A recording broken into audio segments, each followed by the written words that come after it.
let's go to London, where Andrew Eborn, barrister and broadcaster, has a question. Andrew, welcome.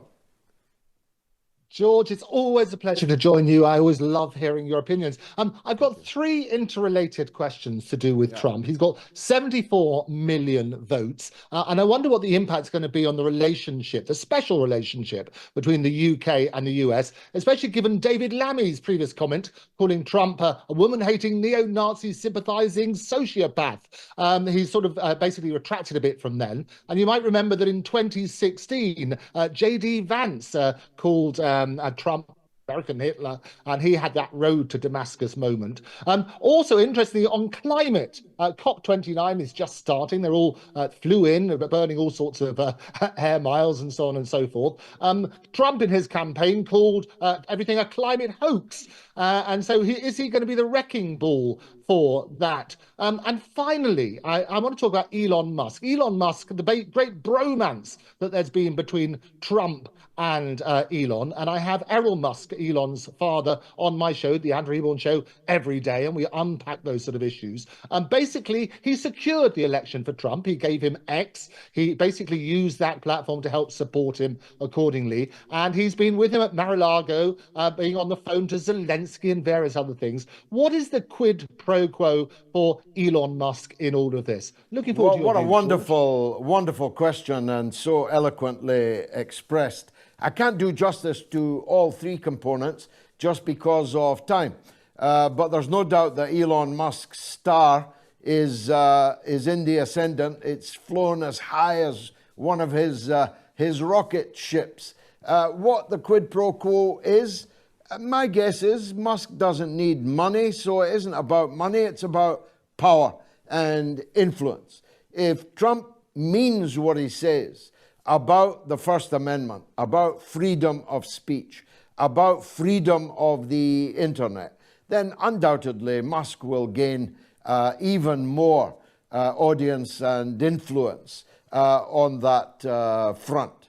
On the Labour government having put Britain in a very disadvantageous place vis-a-vis the new American president, you put it as eloquently as I could.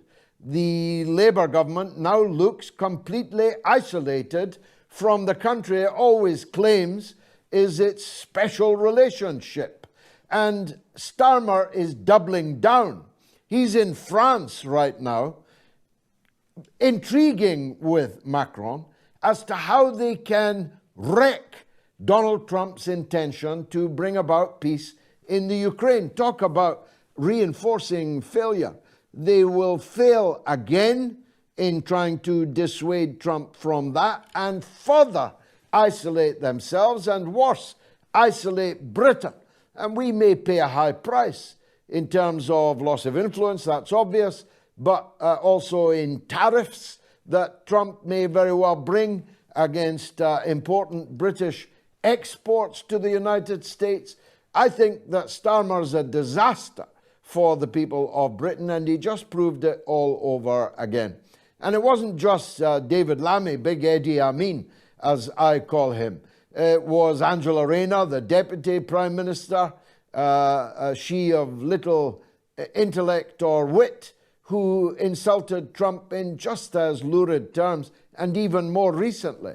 And Starmer's whole Labour Party sent 100 of Starmer's finest election campaigners to the United States, officially from Labour, to try and secure the victory for Kamala Harris. Well, that didn't go very well, and they'll pay a price for that. My reading of Trump, I've never met him, but I know people who know him well. My reading of Trump is he's a very vindictive guy. He's a very unforgiving guy. He doesn't forgive, he doesn't forget.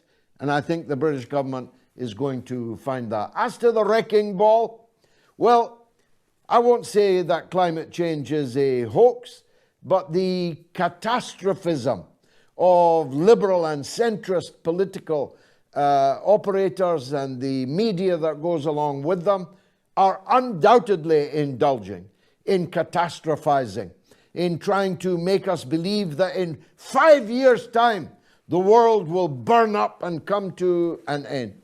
Sure, there's climate change. There's always climate change. There was climate change before there were humans on the planet. There was an ice age. There was ages of droughts. There were ages of floods. The climate has always changed. And I'm all for looking after the environment. I'm all for cleaning up the plastics and trying to live healthily and keep the world going in a natural way. But the idea that by impoverishing the mass of the people, the workers, by forcing the workers out of their cars onto their bicycles, the forcing of the workers to scrap their boilers, not to harvest the oil in the North Sea, this is all nonsense. And as you rightly point out, they don't even practice what they preach. Why have they flown all the way to the COP? They could have done it by Zoom, which is exactly what you and I are doing right now. Thanks for joining us on Have It Out with Galloway. Come back next week at the same time, same place, if you've enjoyed it. Thanks for watching.